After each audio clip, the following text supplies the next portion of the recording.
Jose Indus ভ্যালির সর্বশেষ report অনুযায়ী 90% ভারতীয় মাসে 25,000 টাকারও কম আয় করেন, আর যারা মাসে 1 লাখ টাকার বেশি আয় করেন তারা টপ 3% মানুষের মধ্যে পড়েন। অন্যদিকে টপ 1%-এ তারা থাকেন যারা মাসে 3,75,000 টাকার বেশি আয় করেন। শুধু তাই নয়, রিপোর্টে আরও বলা হয়েছে মাত্র 8% মানুষের কাছে গাড়ি আছে, 28% মানুষের কাছে এসি বা কুলার আছে, 38% মানুষের কাছে ফ্রিজ আছে এবং 50% মানুষের কাছে টু হুইলার মানে মোটরসাইকেল বা স্কুটার আছে।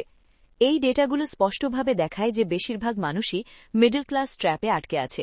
সহজ ভাষায় বলতে, এখনও 90%-এর বেশি মানুষ পেচেক টু পেচেক অথবা দিন এনে দিন খাওয়া আয়ের চক্রে ঘুরপাক খাচ্ছে। এই গভীর ফাঁদে আটকে থাকার কারণে তাদের আসল সামর্থ্য বা ট্রু পোটেনশিয়াল বাইরে বেরিয়ে আসে না। এটা শুধু ব্যক্তির জন্যই না, পুরো দেশের জন্যই একটা বড় ক্ষতি। আমরা সবাই জানি, এই ট্র্যাপ থেকে বের হতে হলে সাধারণত দুইটা পথ বলা হয়। একটা হলো ভালো জব আর একটা হলো বিজনেস।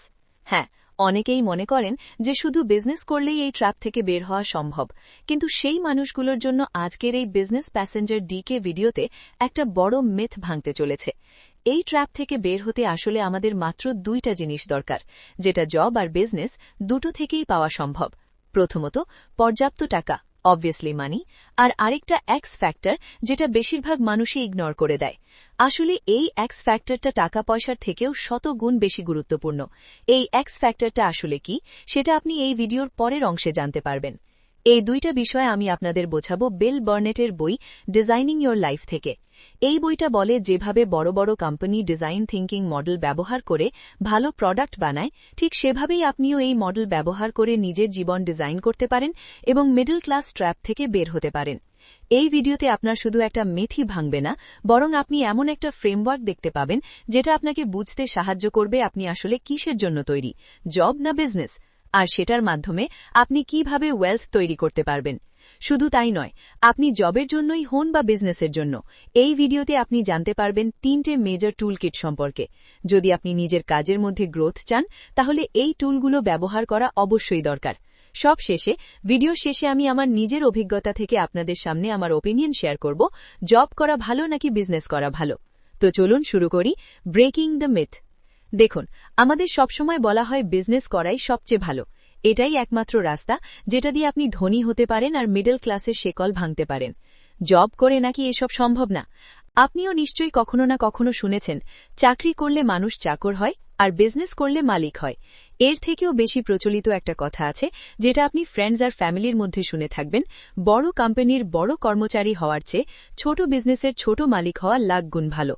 এই কমন বিশ্বাসগুলোই দেখায় কিভাবে বিজনেসকে অতিরিক্ত ওভাররেটেড বানানো হয়েছে আর জবকে ছোট করে দেখা হয়, যদিও সেই জব করেই কেউ কেউ মাসে লাখ লাখ টাকা আয় করছে। আমি এখন আপনাদের সামনে কিছু এমন উদাহরণ রাখব যেগুলো স্পষ্টভাবে প্রমাণ করবে বিজনেসকে অনেক বেশি ওভাররেটেড করা হয়েছে আর জবকে করা হয়েছে আন্ডাররেটেড। উদাহরণ 1, বাইজুসের ব্যর্থতার গল্প। ফোর্বস বিলিয়নিয়ার ইন্ডেক্স অনুযায়ী বাইজুসের ফাউন্ডার বাইজু রবীন্দ্রনের নেটওয়ার্থ এপ্রিল 2024-এ এসে শূন্য হয়ে যায়, অথচ এর ঠিক এক বছর আগেই তার সম্পদের পরিমাণ ছিল প্রায় 17,543 কোটি টাকা, অর্থাৎ প্রায় $2.1 বিলিয়ন। এখন বড় প্রশ্ন হল, এত বড় আর জনপ্রিয় এডটেক কোম্পানি বাইজুস কিভাবে ফেল করল? 2011 সালে বাইজুস এডটেক কোম্পানি শুরু করেন।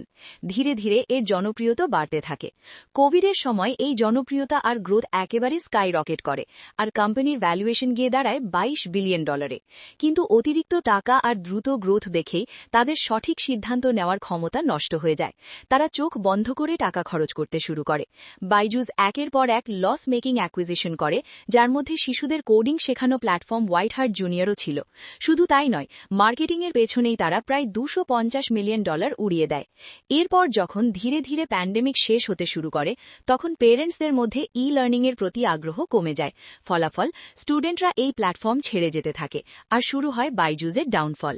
এই কারণেই বাইজুস 2022-এ প্রায় $200 মিলিয়ন লস করে। এমনকি মিসলিডিং বিজ্ঞাপন চালানোর জন্য কোম্পানিকে $10 মিলিয়ন ফাইনও দিতে হয়।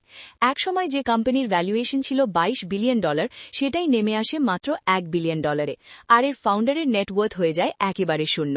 বাইজোসের গল্প আমাদের একটা জিনিস পরিষ্কারভাবে শেখায়, বিজনেস সবসময় সঠিক সিদ্ধান্ত নাও হতে পারে। কখনো কখনো বিজনেস আপনার কাছে থাকা টাকাটুকুও কেড়ে নিতে পারে। জবের তুলনায় বিজনেসে উত্থান পতন অনেক বেশি, আর রিস্কও অনেক বেশি।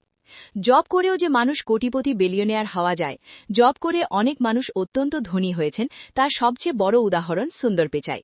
আজকের দিনে সুন্দর পিচাই বিশ্বের সবচেয়ে বেশি বেতন পাওয়া সিইওদের একজন।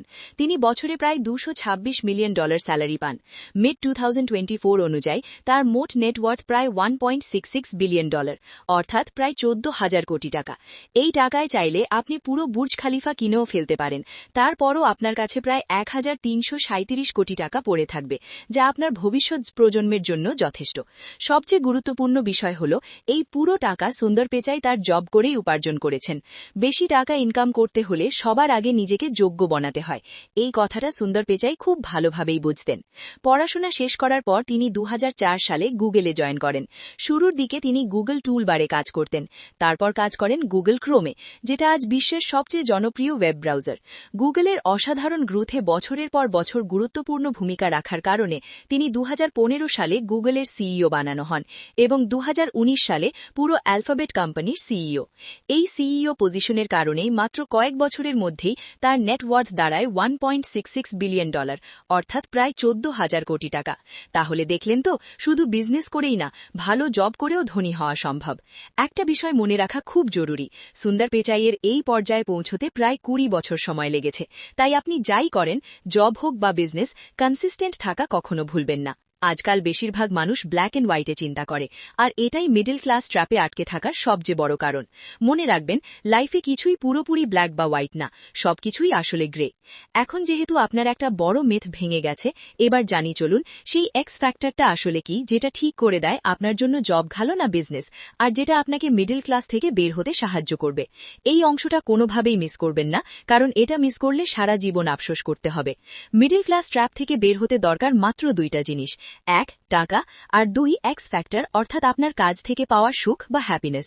আপনি জব হোক বা বিজনেস তখনই এক্সেল করতে পারবেন যখন আপনি আপনার কাজটা করতে গিয়ে খুশি থাকবেন, যখন কাজে আনন্দ পাবেন। উদাহরণ হিসেবে ধরতে পারেন Elon Musk, Bill Gates, Mark Zuckerberg, Amitabh Bachchan, Ronaldo, Rajinikanth আর আরও অনেক মানুষ, এমনকি ইউটিউব ক্রিয়েটররাও আমার মতো, যারা নিজেদের কাজকে ভালোবাসে এবং আনন্দ নিয়ে কাজ করে। আজকের দিনে একটা ভয়ঙ্কর তথ্য হল, বিশ্বে প্রায় 52% মানুষ নিজের জব নিয়ে খুশি নয়। আমেরিকায় এই সংখ্যাটা প্রায় 70%, আর আমাদের মতো দেশে তুলনামূলক কম হলেও প্রায় 42%। সম্ভবত আপনিও এই সংখ্যার মধ্যে পড়েন। যদি পড়ে থাকেন, তাহলে এখনই এই ভিডিওটা লাইক করে দিন। রিসার্চ বলে, আজ মানুষ তার কাজকে ঘৃণা করে কারণ তাদের কাজের মধ্যে কোনো ফ্রিডম দেওয়া হয় না, নিজের মতো করে কিছু করার সুযোগ থাকে না, শুধু রোবটের মতো নির্দেশ মানতে বাধ্য করা হয়। যে কাজে মানুষ হ্যাপিনেস ফিল করে না, সেই মানুষগুলো সবসময় পেচেক টু পেচেক লাইফেই আটকে থাকে। লেখক এখানে একটা বিষয়ের উপর খুব জোর দিয়ে বলেছেন, আপনি জব করুন বা বিজনেস, ডিসিশন নেওয়ার সময় শুধু টাকা পয়সা না, নিজের হ্যাপিনেস বা খুশিকেও সমান গুরুত্ব দিতে হবে। কিন্তু প্রশ্ন হল, আপনি কিভাবে বুঝবেন আপনার খুশি আসলে কোনটাতে, জবে না বিজনেসে? এই প্রশ্নের উত্তর লেখক দিয়েছেন AEIOU ফ্রেমওয়ার্কের মাধ্যমে।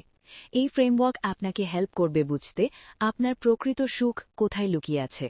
তবে এই ফ্রেমওয়ার্কে যাওয়ার আগে আপনাকে কিছু বেসিক বিষয় বুঝে নেওয়া খুব জরুরি, যেমন ডিজাইন থিঙ্কিং মডেল।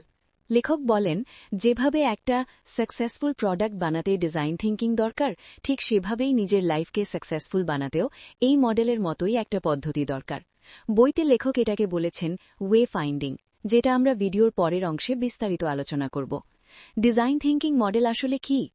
সহজ ভাষায় বললে, ডিজাইন থিঙ্কিং হল এমন একটা প্রবলেম সলভিং মডেল যেটা আগে ইউজারের প্রয়োজন বোঝে, তারপর ক্রিয়েটিভ সলিউশন তৈরি করে, আর সবশেষে সেই আইডিয়াগুলোকে ছোট স্কেলে টেস্ট করে। এটা মূলত একটা 5 ধাপের প্রসেস। 1 ইউজারের প্রয়োজন বোঝা, 2 সঠিকভাবে সমস্যাকে ডিফাইন করা, 3 সম্ভাব্য সমাধান আইডিয়া বের করা, 4 প্রোটোটাইপ বানানো, 5 আর শেষে সেটা টেস্ট করা। এই পুরো চক্রটা বারবার রিপিট করা হয় যতক্ষণ না একটা রোবাস্ট ও কাজের প্রোডাক্ট তৈরি হয়। সহজ করে মনে রাখলে, ডু, অবজার্ভ, অ্যাডজাস্ট, রিপিট। এই স্টেপগুলো ফলো করে যে কেউ সাকসেসফুল প্রোডাক্ট বানাতে পারে, এমনকি সাকসেসফুল লাইফও ডিজাইন করতে পারে। বাস্তব উদাহরণ, জিমেইল। আপনি এই ভিডিওটা এখন কোথায় দেখছেন? অবশ্যই আপনার মোবাইলে। আর আপনার মোবাইলে নিশ্চয়ই জিমেল অ্যাপ আছে। এই জিমেলই কিন্তু ডিজাইন থিংকিং মডেল ব্যবহার করেই বানানো হয়েছিল, আর আজ এটা কতটা সফল সেটা আর বলার দরকার নেই। 2000 সালের শুরুর দিকে হটমেল আর ইয়াহু মেল বাজারে ছিল, কিন্তু সেগুলোতে বড় বড় সমস্যা ছিল। ইমেল সার্চ করা কঠিন ছিল, ফ্রি স্টোরেজ মাত্র 3 MB দেওয়া হতো, বেশি স্টোরেজ চাইলে আলাদা টাকা দিতে হতো। এই সমস্যাগুলো বুঝে গুগলের এক ইঞ্জিনিয়ার পল 2001 সালে নিজের ফ্রি টাইমে একটা ওয়েব বেসড ইমেল সার্ভিস বানানো শুরু করেন, যেটাই পরে জিমেল হয়। পল সেখানে দুটা বড় সমাধান দেন: সহজ সার্চ ফিচার আর একদম শুরুতেই 1 GB ফ্রি স্টোরেজ। প্রোটোটাইপ তৈরি হওয়ার পর 2004 সালে জিমেল লঞ্চ করা হয়। মূলত পল এখানে ডিজাইন থিংকিংয়ের সব ধাপ ব্যবহার করে ছোট স্কেলে একটা প্রোটোটাইপ লঞ্চ করেছিলেন। জিমেল লঞ্চ হতেই ইউজাররা এটাকে আপন করে নেয়, কারণ এটা তাদের আসল প্রয়োজনগুলো পূরণ করছিল। ফলাফল, জিমেল লঞ্চ হওয়ার 1 বছরের মধ্যেই ইউজার 1 মিলিয়ন ছাড়িয়ে যায়। এরপর ইউজারদের ফিডব্যাক অনুযায়ী জিমেল ধাপে ধাপে আপগ্রেড হতে থাকে। আজ জিমেল একটা এস্টাবলিশড মেইলিং সিস্টেম, যেটা প্রায় সব অ্যান্ড্রয়েড ইউজারই ব্যবহার করে। এটা ইয়াহু আর হটমেলকে পুরোপুরি আউটডেটেড করে দিয়েছে। আজ জিমেল 15 GB পর্যন্ত ফ্রি স্টোরেজ দেয়, যেখানে একসময় ইয়াহু আর হটমেল দিত মাত্র 3 MB। ডিজাইন থিংকিং মডেল ব্যবহার করে জিমেল সফল হয়েছে, কিন্তু এর প্রতিযোগীরা সেটা করতে না পারায় আজ তাদের নাম নিশানো নেই। ডিজাইন থিংকিং শুধু প্রোডাক্টে না, লাইফেও দরকার। ডিজাইন থিংকিং শুধু প্রোডাক্ট ডিজাইনের জন্য না, লাইফের জন্যেও সমানভাবে জরুরি। কিন্তু বাস্তবতা হল, আজ বেশিরভাগ মানুষের লাইফ তারা নিজেরা ডিজাইন করে না, বরং তাদের লাইফ ডিসাইড করে দেয় প্যারেন্টস, ফ্যামিলি, ফ্রেন্ডস, প্রতিবেশী, টিচার এবং সব মিলিয়ে পুরো সোসাইটি। এরা মানুষের আসল প্রয়োজন না বুঝেই তাদের এমন একটা পথে ঠেলে দেয় যেখান থেকে বের হওয়া খুব কঠিন। এটা পুরোপুরি ডিজাইন থিংকিংয়ের বিপরীত। এখানে আমার 3 ইডিয়ট সিনেমার র্যাঞ্চোর একটা ডায়লগ মনে পড়ে। সে বলে, ভাবতো যদি লতা মঙ্গেশকর ক্রিকেট খেলত আর শচীন টেন্ডুলকার গান গাইত, তাহলে তারা আজ কোথায় থাকত? র্যাঞ্চো বলতে চেয়েছিল, নিজের লাইফে সেই জিনিসটাই ফলো করো যেটাতে তোমার ইন্টারেস্ট আর প্যাশন আছে, তাহলেই তুমি সত্যিকারের সফল হতে পারবে। এটাই আসলে ডিজাইন থিংকিংয়ের মূল theme, design yourself with way finding. Way finding দিয়ে কিভাবে বুঝবেন জব না বিজনেস? কিছুক্ষণ আগে বলেছিলাম, নিজের লাইফ ডিজাইন করতে ওয়ে ফাইন্ডিং দরকার, যেটা ডিজাইন থিংকিংয়েরই একটা আলাদা রূপ। ওয়ে ফাইন্ডিংয়ের মাধ্যমে আপনি বুঝতে পারবেন আপনার হ্যাপিনেস আসলে কোথায়, জবে না বিজনেসে। এর জন্য আপনাকে করতে হবে একটা কাজ: গুড টাইম জার্নাল তৈরি করতে হবে। সহজ ভাষায় বলতে, একটা সাদা কাগজ নিন, তারপর সেখানে লিখে ফেলুন কোন কোন কাজ আপনাকে সত্যি খুশি করে, কোন কাজগুলো করলে আপনার এনার্জি বাড়ে। এই জার্নালটা আপনাকে টানা 14 দিন মেনটেন করতে হবে। 14 দিন পর আপনি নিজেই কিছু প্যাটার্ন আর হিংস দেখতে শুরু করবেন, যেগুলো আপনাকে বুঝতে সাহায্য করবে আপনি আসলে জবের জন্য তৈরি না বিজনেসের জন্য। এই হিন্টগুলো ঠিকভাবে বোঝানোর জন্যই লেখক AEIOU ফ্রেমওয়ার্কের কথা বলেছেন। এই ফ্রেমওয়ার্কটা আপনাকে খুব মনোযোগ দিয়ে দেখা ও বোঝা দরকার, কারণ এটা একটা ডিসাইডিং ফ্যাক্টর। এটাই আপনাকে বলবে আপনার আসল খুশি কোন জিনিসে। A = অ্যাক্টিভিটিজ, মানে কাজের ধরন। অ্যাক্টিভিটিজ মূলত 2 ধরনের হয়: A স্ট্রাকচার্ড বা ফিক্সড অ্যাক্টিভিটিজ। এই ধরনের কাজে স্পষ্ট গাইডলাইন থাকে, রেজাল্ট সহজে মাপা যায়। উদাহরণ, প্রজেক্ট ম্যানেজমেন্ট, যেখানে কাজকে ছোট ছোট অংশে ভাগ করে স্টেপ বাই স্টেপ ফলো করা হয়। ম্যানুফ্যাকচারিং প্রসেস, যেখানে প্রোডাক্ট এক ধাপ থেকে আরেক ধাপে এগিয়ে গিয়ে শেষ পর্যন্ত মার্কেটে যাওয়ার জন্য প্রস্তুত হয়। 2 আনস্ট্রাকচার্ড অ্যাক্টিভিটিজ। এখানে কাজ করার সময় ফ্লেক্সিবিলিটি থাকে, একটা বাধা নিয়মে কাজ করতে হয় না। এগুলো সাধারণত ক্রিয়েটিভ কাজ, রিসার্চ অ্যান্ড ডেভেলপমেন্ট। এখন আপনি আপনার গুড টাইম জার্নালে লেখা কাজগুলো দেখুন আর কম্পেয়ার করুন। কোন টাইপের কাজে আপনি বেশি আনন্দ পান? Structured, unstructured? যদি আপনি ক্রিয়েটিভ মানুষ হন, তাহলে সম্ভবত আপনি আনস্ট্রাকচার্ড কাজই পছন্দ করবেন। E = এনভায়রনমেন্ট, মানে কাজের পরিবেশ। এনভায়রনমেন্ট মূলত 2 ধরনের: 1 ইন্টারনাল এনভায়রনমেন্ট, মানে অফিসে বসে কাজ করা বা ঘরে বসে কাজ করা। 2 এক্সটার্নাল এনভায়রনমেন্ট, মানে ফিল্ডে গিয়ে বাইরে ঘুরে ঘুরে কাজ করা। এই কারণে MBA স্টুডেন্টসদের একটা কমন অ্যাডভাইস দেওয়া হয়: যারা ইন্টারনাল এনভায়রনমেন্ট পছন্দ করে তাদের জন্য MBA ফাইন্যান্স বা HR ভালো, আর যারা এক্সটার্নাল এনভায়রনমেন্ট পছন্দ করে তাদের জন্য এমবিএ মার্কেটিং, কারণ এখানে ফিল্ডে দৌড়ঝাঁপ বেশি থাকে। ঠিক একইভাবে আপনিও নিজের হিন্টগুলো লক্ষ্য করুন। আপনি কি শান্তভাবে এক জায়গায় বসে কাজ করতে বেশি খুশি, নাকি ফিল্ডে গিয়ে দৌড়ঝাঁপ করতেই আপনার বেশি ভালো লাগে? I=টু ইন্টারঅ্যাকশন, মানে কাদের বা কিসের সাথে কাজ। ইন্টারঅ্যাকশন হতে পারে মানুষের সাথে বা মেশিনের সাথে। পিপল ইন্টারঅ্যাকশনের উদাহরণ team management, customer handling. Machine ইন্টারঅ্যাকশনের উদাহরণ কোডিং, সার্ভার হ্যান্ডলিং। ইন্টারঅ্যাকশন আবার ফর্মাল আর ইনফর্মালও হতে পারে। অফিসে বসে কাজ করা মানে ফর্মাল, ভাষা থেকে কাজ করা মানে ইনফর্মাল। এখন নিজেকে প্রশ্ন করুন, আপনি কোনটাতে বেশি খুশি, ফর্মাল পরিবেশে না ইনফর্মাল পরিবেশে? এই প্রশ্নগুলোর উত্তর আপনি সবচেয়ে ভালো পাবেন আপনার জার্নালে লেখা কাজগুলো থেকেই। O=টু অবজেক্টস, মানে কোন টুল বা ডিভাইস দিয়ে কাজ করতে পছন্দ করেন, যেমন মোবাইল, ল্যাপটপ, ডেস্কটপ, পিসি ইত্যাদি। কেউ ডেস্কটপ পিসিতে কাজ করতে স্বাচ্ছন্দ্য বোধ করে, আবার কেউ ক্যাফেতে বসে ল্যাপটপ বা মোবাইল দিয়ে কাজ করতে বেশি আনন্দ পায়। আপনার হিন্টগুলো কি বলছে সেটা দেখুন আর সেটাকেই ফলো করুন। U=টু ইউজার্স, মানে কাদের সাথে কাজ করতে ভালোবাসেন, একা নাকি মানুষের সাথে বা টিমে? কিছু মানুষ একা কাজ করতে পছন্দ করে, তাই তারা ফ্রিল্যান্সিং বা সোলো ক্যারিয়ার বেছে নেয়। আবার কেউ কেউ টিমের সাথে কাজ করতেই বেশি খুশি হয়। এখন আপনার হিন্টগুলো দেখে সিদ্ধান্ত নিন, আপনি কি ওয়ান ম্যান শো টাইপের মানুষ নাকি টিম প্লেয়ার। সবশেষে বলা যায়, এই AEIOU ফ্রেমওয়ার্ক অনুযায়ী যদি আপনি নিয়মিত নিজের অ্যাক্টিভিটিস ট্র্যাক করেন, তাহলে খুব সহজেই বুঝতে পারবেন আপনি আসলে জবের জন্য তৈরি না বিজনেসের জন্য। যদি আপনি জবের জন্য তৈরি হন, তাহলে এই প্রসেসের মাধ্যমে এটাও পরিষ্কার হয়ে যাবে আপনি কোন টাইপের জবের জন্য বেশি উপযোগী, ইন্টারনাল না এক্সটার্নাল, মেশিনের সাথে না মানুষের সাথে, একা কাজ না টিমের সাথে কাজ। এই ওয়ে ফাইন্ডিং আর AEIOU ফ্রেমওয়ার্ক, এই দুটো একসাথে ব্যবহার করে আপনি আপনার মন পছন্দ কাজ বেছে নিতে পারবেন, আর তাতে এক্সেল করে সহজেই মিডল ক্লাস ট্র্যাপ থেকে বের হতে পারবেন। কিন্তু এখানে একটা বড় সমস্যা আছে। আপনি যাই বেছে নেন না কেন, জব হোক, বিজনেস হোক বা এক জব থেকে অন্য জবে সুইচই হোক, আজকের AI এর যুগে টিকে থাকতে হলে আপনার কাছে অবশ্যই এই 3টে টুল কিট থাকতে হবে, না হলে আপনি সার্ভাইভই করতে পারবেন না। একটা প্রশ্ন করি, যদি একজন সৈনিক নিরস্ত্র অবস্থায় যুদ্ধে নামে, তাহলে কি হবে? অবশ্যই সে নিজের প্রাণ হারাবে। যদি এটা কমন সেন্স হয়, তাহলে কেন আমরা নিজেরাই জীবনের যুদ্ধে খালি হাতে নেমে পড়ি আর সে নিরস্ত্র সৈনিকের মতো জীবনের যুদ্ধে হেরে যাই? আপনি জব করুন বা বিজনেস, একজন আর্মড সোলজারের মতো আপনার টুল কেটে এই 3টে অস্ত্র থাকতেই হবে। 1. কমিউনিকেশন, মানে যোগাযোগ দক্ষতা। কোনো যুদ্ধেই একজন সৈনিক একা জিততে পারে না। যুদ্ধ জিততে হলে সৈনিকদের মধ্যে সঠিক কমিউনিকেশন দরকার। একইভাবে আপনাকেও নিজের নেটওয়ার্কের সাথে ভালোভাবে কমিউনিকেট করতে জানতে হবে, কারণ আপনার নেটওয়ার্কই আপনার net worth. 2. Critical thinking and problem solving. Critical thinking মানে হল কোনো পরিস্থিতিকে গভীরভাবে বিশ্লেষণ করে তার বড় ছবিটা দেখা, আর সেই ইনসাইট অনুযায়ী প্ল্যান বানিয়ে সমস্যা সমাধান করাই হল প্রবলেম সলভিং। যেমন যুদ্ধের আগে আর্মি কখনোই হুট করে আক্রমণ করে না, আগে শত্রুর অবস্থা বিশ্লেষণ করে, তারপর প্ল্যান বানায়, তারপর এক্সিকিউট করে যুদ্ধ জেতে। ঠিক সেইভাবেই আপনাকেও নিজের কাজে critical thinking plus problem solving skill develop করতে হবে।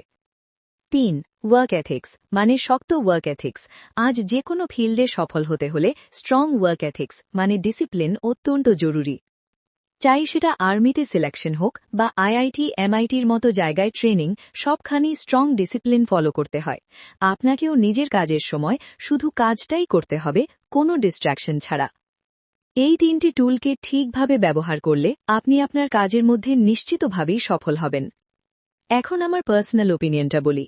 আমরা আমাদের বাংলাদেশ কনটেক্সটে দেখি বাচ্চাদের উপর একটা বড় দায়িত্ব থাকে ভবিষ্যতে বাবা মায়ের দেখাশোনা করা। এই কারণে আমাদের জন্য টাকা ইনকাম করা খুবই ক্রিটিক্যাল, আর আমরা অনেক সময় বড় বড় রিস্ক নেওয়ার অবস্থায় থাকি না। তাই আমার মতে আপনার কি করা উচিত সেটা নিয়ে পুরো ক্লারিটি না আসা পর্যন্ত ডিরেক্ট বিজনেসে যাওয়া ঠিক না। আপনি চাইলে আগে জব দিয়ে শুরু করতে পারেন, তারপর ধীরে ধীরে বিজনেসে সুইচ করতে পারেন। আর আমার ওপিনিয়ন ফলো নাও করেন, তবুও কোনো সমস্যা নেই। ওয়ে ফাইন্ডিং আর AEIOU ফ্রেমওয়ার্ক একসাথে ব্যবহার করে আপনি যেটা সত্যিই পছন্দ করেন সেটাই করুন। এখান পর্যন্ত ভিডিওটা দেখে থাকলে একটা লাইক অবশ্যই দিন আর কমেন্টে ইয়েস লিখে জানান যাতে বুঝতে পারি কতজন মানুষ শেষ পর্যন্ত দেখেছেন। এই ভিডিও থেকে আপনি 3টি গুরুত্বপূর্ণ বিষয় শিখেছেন। 1. লাইফে কিছুই পুরোপুরি ব্ল্যাক বা হোয়াইট না, বাস্তবতা সবসময় গ্রে জোনে থাকে। 2. ডিজাইন থিঙ্কিং দিয়ে বানানো প্রোডাক্ট হোক বা লাইফ, সেটা দীর্ঘমেয়াদী সফল হয়। 3. ওয়ে ফাইন্ডিং আর AEIOU ফ্রেমওয়ার্ক ব্যবহার করে আপনি বুঝতে পারবেন আপনি জবের জন্য না বিজনেসের জন্য তৈরি, আর জব হলে কোন টাইপের জবের জন্য। সবশেষে বলি, you guys are amazing. Keep reading, keep learning, keep growing.